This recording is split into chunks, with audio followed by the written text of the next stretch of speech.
Video اچھی لگے تو چینل کو لازمی سبسکرائب کریں۔ حضرت عثمان کو کس صحابی نے مشورہ دیا تھا کہ ہم آپ کے ساتھ مل کر فتنہ گروپوں کا مقابلہ کرتے ہیں ورنہ آپ مکہ یا شام تشریف لے جائیں؟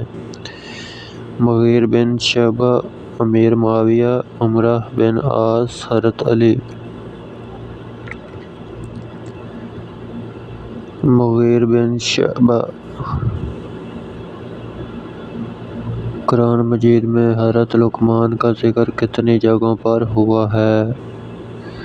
7، 5، 2، 1۔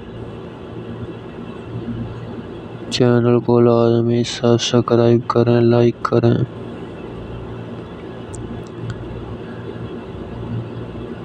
2 مرتبہ۔